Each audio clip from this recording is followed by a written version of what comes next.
시청자 여러분 안녕하십니까. 우파 유튜브 채널 신복방송입니다. 지금부터 방송을 시작합니다. 방송 시작 전에 붉은색 모양의 구독 버튼과 알람 및 좋아요를 눌러주시면 방송 제작에 큰 힘이 됩니다. 지금부터 방송을 시작합니다.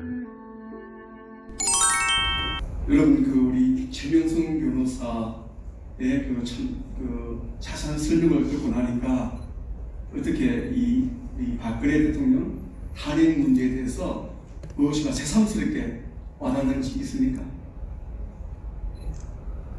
네, 저는 이제 이어서 이 지금 탄핵 문제를 주변에 보게 되는 내게 최순실과 박근혜 대통령 개인 차원에서 얘기를 한다거나 그렇지 않으면 또 이 뭡니까?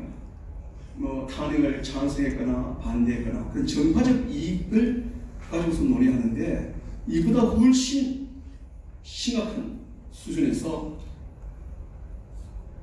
논의해야 한다고 생각됩니다. 이 최명성 변호사 설명에서 여러분들이 느끼다시피 탄핵이 단순한 결과가 단순하지 않지 않습니까? 이미 체제 탄핵입니다. 왜 체제 탄핵이냐? 저는 이 탄핵 과정에 있어서는 이 촛불 집회를 통일 저선 세력들이 주도를 했습니다. 그리고 북한의 선전선동 공작이 들어왔습니다. 탄핵 결과로서는 등장한 문재인 정부의 문제점들은 우리 최명성 변호사가 설명한 바와 같습니다. 지금 이 사진이 바로 11월 14일이죠. 한창 탄핵 전국대의 사진입니다.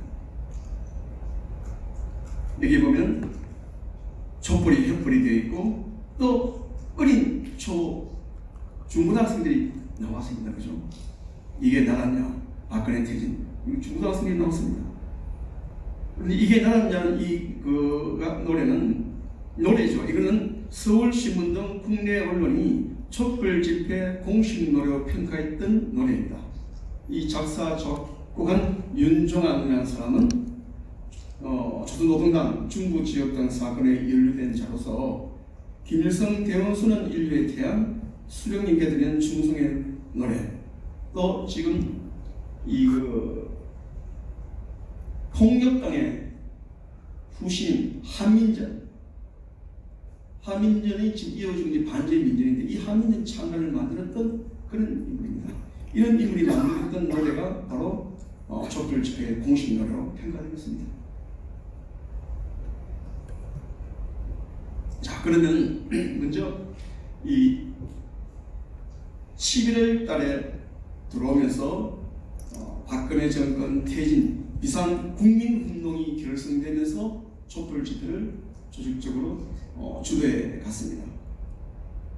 그전까지는 대체로 민주노총 정비조 등이 중심으로 된 민중총궐기본부가 주도를 했는데 여기에 11월 9일이 되면은 1500세기의 진보좌파 시민단체가 동참을 합니다. 이제 본격적으로 막후에 있던 이적 단체들이 수면 위로 올라옵니다.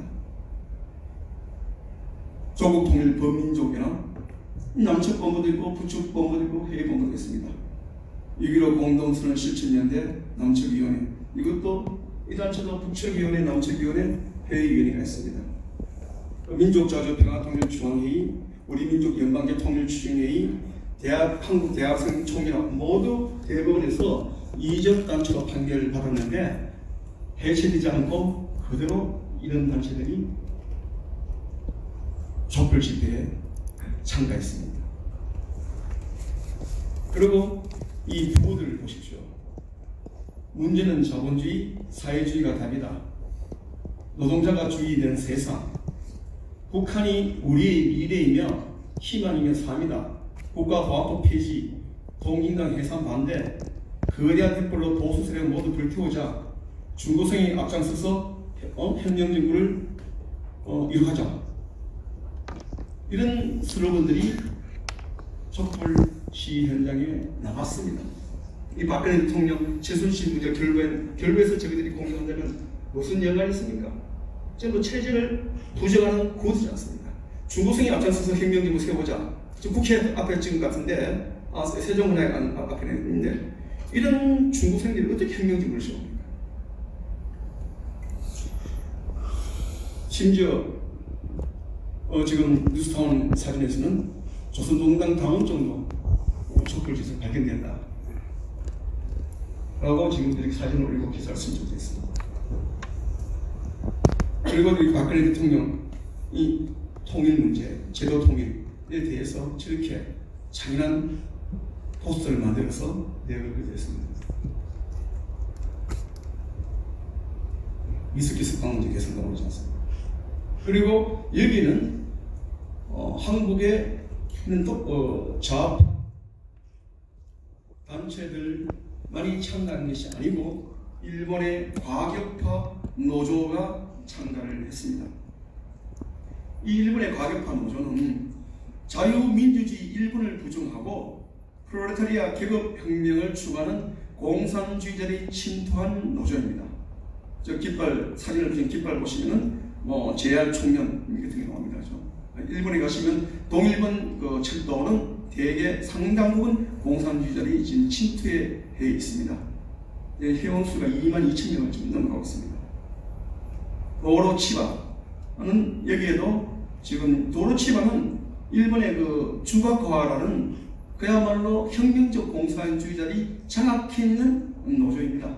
열도 그 기차 철도 기관사들이 중심이 된 노조인데 여기에 도로치바 위원장이 일본의 극좌파 신자의 공산주의자 주가코하의 실질적 지도자입니다. 그리고 또 우리 촛불 시위에는 11월 달에 들어와서는 중국 유학생들이 참여했다는 기사가 동아일보의 이정훈 기자가 블로그를 통해서 게재했습니다. 이 블로그 기자를 중앙일보 이가인 기자가 다시 정식 기사로 실었습니다. 2017년 1월 30일 날짜로 실었습니다. 그 기사를 보게 되면 이정훈 기자의 글을 인용해서 우리 국민들은 모르지만은 중국 정부기관이 박 대통령을 밀어내는 공작을 벌였다는 것은 정부 세계에서는 진실이다라고 이미 중앙일보에 보도되어 있습니다. 그럼 왜 이 시점에서 중국이 이토록 개입했을까 하는 문제는 바로 사드 배치 결정과 지소미아 결정입니다. 사드 배치 결정하고 지소미아 결정은 북한에 대한 우리의 억지력 강화도 있는 반면에 있고 또 중국에 대한 억지력 강화도 있습니다. 얼마 전에 미국의 이쪽 전 사령관 한 사람이 한국 인터뷰를 했습니다. 했을 때는 지금 지소미아의 경우는 북한보다도 중국에 더 초점이 맞춰져 있고 미사일 방공 체제라고 얘기했습니다. 그래서 지소미아가 결정난 이후에는 한국과 미국과 일본의 이지스함이 연동 작전을 펼치면서 자기가 합동을 했습니다. 이것은 중국에서 동부 삼성 지역에 위치해 있는 미사일이 발사되었을 때 이것을 한국의 사드와 한국의 이지스와 일본의 또 그 에스랜더와 일본의 이지스, 미국의 이지스함이 연계되어서 포착해서 중간에 격추시키는 역할입니다. 이것은 어떤 면에서 중요한가 하면 특히 이 동아시아로 파견되는 한국의 서시에 파견될 수 있는 미국의 항공모함을 중국의 미사일부터 보호하는데 아주 중요한 역할을 합니다. 때문에 이번 사드 문제가 더불어서 또 최근에 지소미아 문제가 그런 연기냐 중단이냐 났을 때 미국 측에서 굉장히 이 전략적 중요성을 지적했습니다. 이거 볼 때 이 중국 측에서는 충분히 개입할 수 있는 문제라고 저는 생각합니다. 그리고 이제 북한의 선전 공작을 보겠습니다. 저는 되게 이제 이 문제는 미미한 문제가 되어서 제가 가능한 중요 시기에는 노동신문을 제가 하나하나 다 뒤졌습니다. 저는 북한자를 취급할 수 있는 그 인간성을 가지고 있습니다. 근데 노동신문을 제가 쭉 훑어보면은 그럼 북한이 노동신문에서 쭉 제가 보면은 북한이 비난한 박근혜 정부의 주요 정책이 있습니다. 우리 입장이 아니다. 보면은 국내 문제는 아까 우리 진경생 변호사가 얘기했던 문제들이 그대로 다 들어있습니다. 특히 이제 통일당 해상 문제, 굉장히 대남 공작과 나중에 직결되어 있고 우리 박근혜 대통령에 대한 이 공격을 하는 계기가 되는 그런 부분입니다. 남북 관계에 있어서는 한반도 프로세서와 드레스덴 선언을 했습니다. 그 대통령이 통일 대박론을 얘기했습니다. 대통령이 통일 대박론이라는 얘기하고 나니까 북한에서는 이를 반박하는 책자가 나왔습니다. 손바닥만한 아주 소책자입니다. 평양 출판사에서 나오는데 제목이 무엇인가 하면 통일 대박론이란 무엇인가 하는 책입니다. 이 소책자에서는 박근혜 대통령을 가짜 대통령이라 짓이겨버리지 않으시고 나옵니다. 이미 이때 이 외교는 다음에 이 사람들은 대통령이 말하는 이 제도 통일은 체제 통일이고 흡수 통일이다. 이렇게 이제 보고 이미 즉대시하는 글들이 통일 대박론 서문에서 나옵니다. 이런 부분들이 바로 우리 이제 나중에 박근혜 대통령의 이 뭡니까 퇴진을 도모하는 승전승동을 연결됩니다. 그리고 이제 북한 노동신문을 보게 되면 키 비주얼보다는 한미연합 군사훈련 강화에 대해서 굉장히 비판을 많이 합니다. 이것은 우리 박근혜 대통령을 지칭해서 극악스러운 호전감, 전쟁감으로 비판하면서 이걸 지금 기사를 계속해서 싣고 있습니다. 그리고 이제 우리 참수작전, 박근혜 대통령께서는 미국과 연합해서 김정일 참수작전을 생각하셨다는 것 같습니다. 그래서 김정일을 제거하고 이후에 북한의 개혁개방을 할 수 있는 새로운 지지를 내세워서 한 10년 정도의 북한을 어느 정도 통치를 하면서 점점 한국과 가까워지면서 통일을 한다. 아마 그런 구상을 가지고 있는 것 같습니다. 그리고 사드 배치에 대해서는 계속해서 툭하면 이 비난하는 기사가 나오고 지소미아와 마찬가지였습니다. 이런 이제 북한 노동신문을 통해서 본 박근혜 정부의 주요 정책에 비난한 정책들이 이러한 부분들입니다. 그러면 이제 박근혜 본격적으로 북한이 어떻게 우리 박근혜 대통령 퇴진운동을 시작하느냐를 보겠습니다. 대개 2013년도입니다. 2013년도 10월 초에 김정일이가 박근혜 정부 타격 선전 확대를 지시합니다. 이것은 언론에 보도되어 있습니다. 채널 A도 나와 있고 문화일보도 보도된 기사입니다. 한참의 기사는 나왔습니다. 하고 김정일의 지시가 떨어지면서 당시 통일전선부 부장이 박근혜 정부를 위신 독재와 결부시켜서 비난을 하기 시작합니다. 이미 박근혜 대통령을 유신과 결부시켜서 비난한 것은 대선 과정에서부터 비난했습니다. 2012년도 대선 과정에서 계속해서 박근혜 후보에 대해서 유신을 결부시켜서 비난을 계속했습니다. 그래서 이제 비난하면서 남한에 있는 진보 세력들 연대를 강조하게 됩니다. 그런데 북한 매체를 보게 되면 그 이후에 11월 달에 접어들면은 이제 유신 독재 부활을 막아야 한다. 노동신문에 나오고 우리 민족끼리서는 잔악한 제2의 유신 독재가 부활하고 있다고 주장하고 마침내 반제민주는 대선 무효 정권 타도 경무를 발표하게 됩니다. 이제 탄핵 진입기는 2016년도에 접어들면은 본격적으로 저는 탄핵 진입기에 접어들었다고 생각합니다. 2016년도 1월 6일 날 제4차 핵실험이 일어나고 2016년도 2월 7일 날 북한이 미사일 실험 발사를 하게 됩니다. 설 축제를 하게 됩니다. 이때 보면은 미사일 발사를 앞두고서 박근혜 퇴진 반역 정권 타도라는 기사가 노동신문에 실립니다. 그리고 개성공단 전면 가동 중단 직후에는 21일 날 6.15의 소중한 옥동자를 도륙낸 살인마귀라고 대통령을 비난하는 기사가 실리게 되고 2016년도 3월 22일에는 희망의 파괴자 박근혜를 하루빨리 탄핵시키자라는 기사가 이거는 논평이었습니다. 단순한 기사가 아니고 논평이었습니다.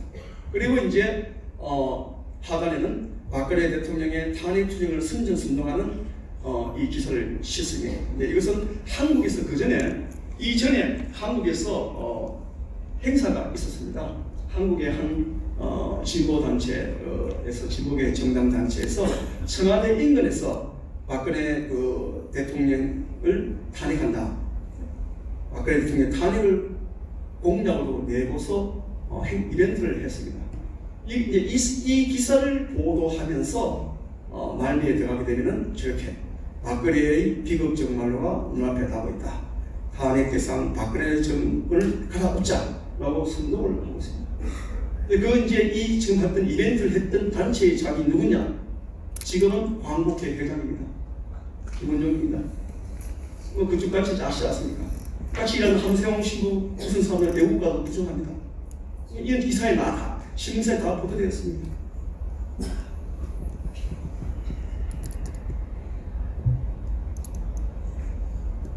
그리고 이어서 조국평을 조평통 서기국 보도를 통해서 박근혜를 탄핵하라, 박근혜 정권을 심판하는 것이 4월달에 되었습니다.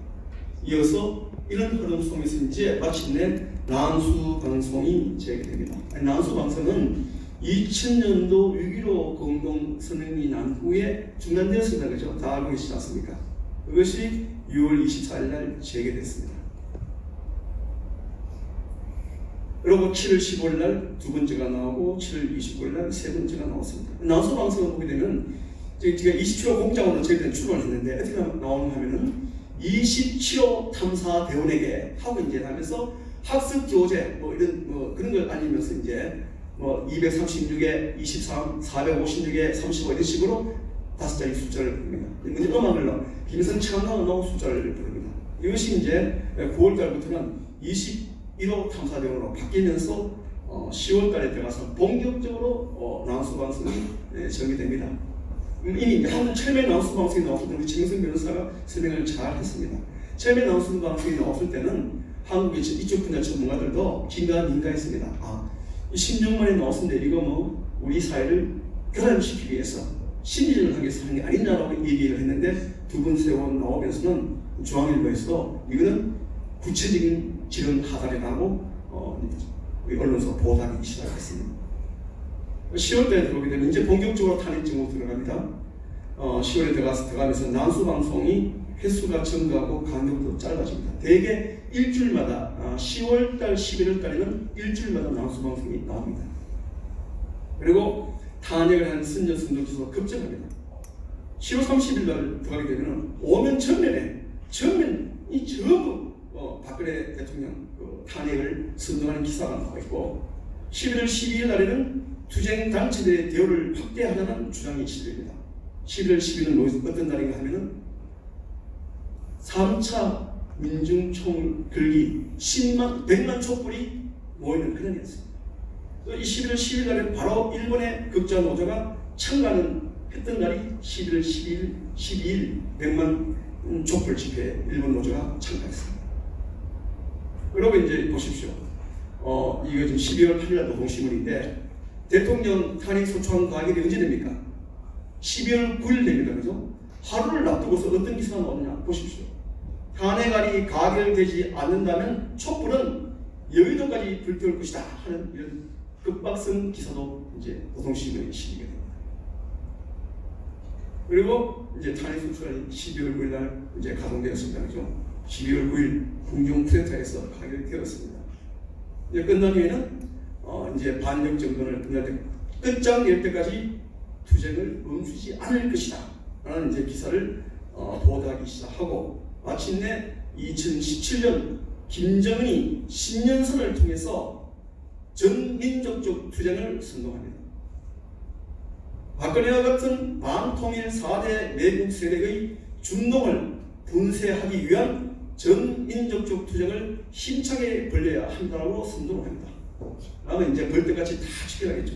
이것이 2017년 1월 1일 날 신문에 노동신문에 실려 있습니다. 바로 1월 1일 날에는 사회가 바라설 때까지 촛불은 그치지 않을 것이다 라는 기사가 실립니다. 여기 보십시오. 바로 이런 노동신문 기사입니다.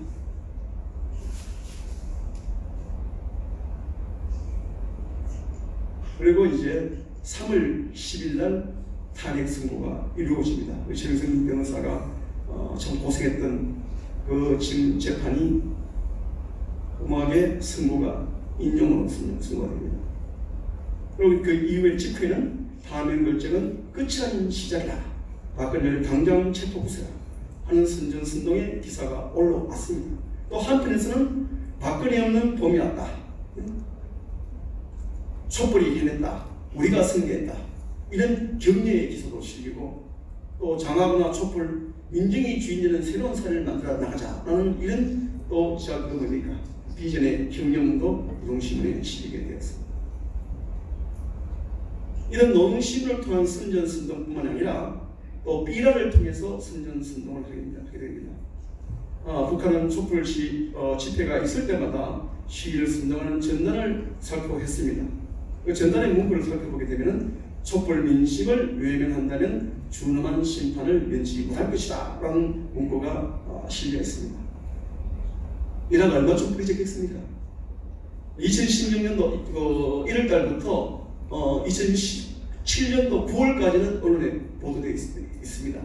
자, 17년 7월까지 얼마쯤 보도되겠습니까? 한 100만 생각하십니까?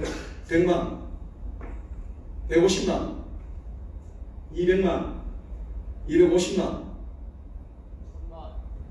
한 241만 건이 보도되었습니다. 굉장히 많이 보도되지 않습니까? 특히 이제 보니까 언론에 찾아보면은 파주, 인천 이런 그 적경 지역에는 주택가에도 많이 뿌려져 있습니다. 주민들이 이거를 신고 경찰하는 것을 언론에 보도되기도 했습니다.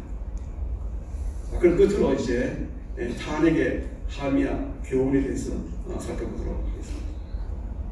처음에 우리가 참 이 촛불 시위가 열렸을 때, 또 박근혜 퇴진 집회가 열렸을 때는 보수, 진보, 중도 할 것 없이 많은 사람들이 참여를 했고 남녀노소 많이 참여했습니다. 중학생들, 고등학생들 포함하지 않습니다. 이 사람들이 나왔을 때는 최순실 게이트에 분노해서 많이 나갔다고 합니다. 그런데 결과는 어떻습니까?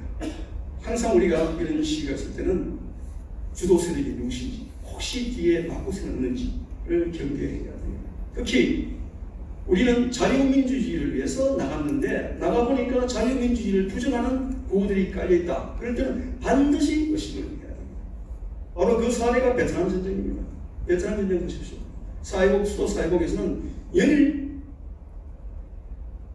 자유를 외치는 반정부 시위가 열렸습니다. 캐톨릭 신부들이 앞장서고 성녀들이 앞장서고 지식인들, 대학 교수, 대학생들이 앞장섰습니다.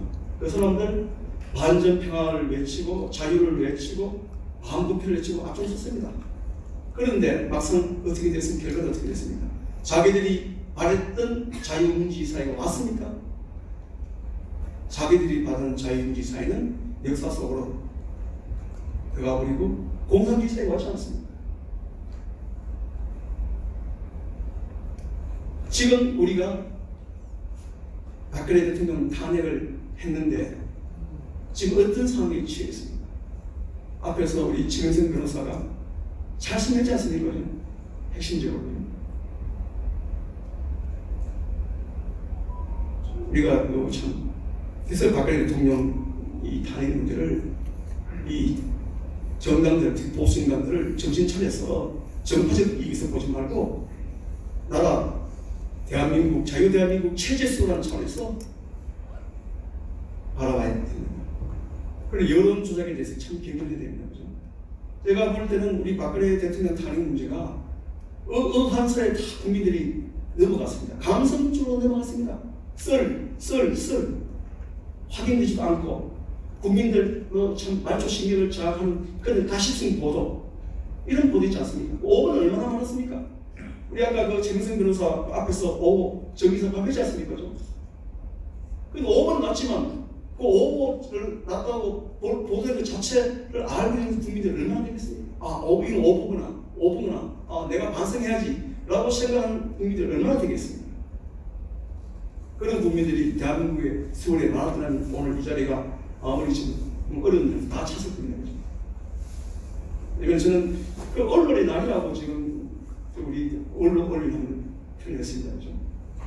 그래서 제가 볼 때는 더욱더 저는 우리 유튜브, 오늘 유튜브 계시는데 유튜브나 SNS 등 정확한 뉴스의 전달이 정말로 중요하구나, 확산이 중요한 것을 새삼 깨닫게 됩니다. 그래서 올바른 여론 조성이나 이 결집이 참 중요하고, 오늘 이 세미나도 바로 박근혜 대통령의 탄핵 문제에 대한 올바른 여론 조성에 기여하기 위해서 오늘 개최된다고 말씀드릴 수가 있습니다. 그 탄핵을 재조명했을 때 체제 탄핵으로 판 우리가 지금 생각하신다면 정치적 책임 문제가 나옵니다. 시도는 정파적 이익에서 정치적 불만에서 시작했을지는 모르지만 그러나 큰 오류, 과오를 남겼습니다. 저는 이런 국회에서 탄핵 소추한 가들과 책임 있는 주동 세력들은 책임을 물어야 됩니다. 12구 공중 쿠데타 또는 12구 정치 쿠데타로 우리 정치학자들은 역사에 기록할 것입니다. 반드시 책임을 져야지 그 사람들이 그래도 정치인이라고 얘기할 수 있을 것입니다. 그리고 대통령을 모신 핵심 보좌관들 체제 탄핵을 강가했지 않습니까? 3월달에 이미 들어오면서 이렇게 이 탄핵 문제 북한에서 전개되고 있는데 왜 이 문제를 그렇게 어떻게 밖에 이렇게 쉽게 넘어가는가? 제 얘기입니다. 저는 7월 중순에 대통령을 모시다가 나왔지만 그 이후에 볼 때 이런 문제들은 청와대에 있는 핵심 보좌관들이 반드시 이걸 간파해서 대책을 취해야 되는데 여기도 책임 문제가 따라야 것입니다. 그리고 체제 탄핵이라는 보수의 혁신이 보수 대통합을 위해서는 혁신이 반드시 필요하고 이 혁신이 바로 탄핵의 재조명에서부터 출발해야 한다고 생각됩니다. 왜냐? 특히 지금은 체제 전쟁 중이지 않습니까? 좌파 권력대 자유민주시민 세력 간에 우리가 지금 체제 전쟁 중이고 통일전선 세력 대 태극기 외국 시민 간에 지금 현재 우리가 체제 전쟁 중입니다. 때문에 우리가 지금 이 시점을 기해서 한 번 더 우리가 한 대통령 탄핵 문제를 깊이 우리가 한번 생각하면서 좀 우리 자세를 가다듬고 또 가까운 정치인들에게 좀 정신 차리라고 우리가 일가를 할 필요가 있다고 생각합니다. 네, 감사합니다.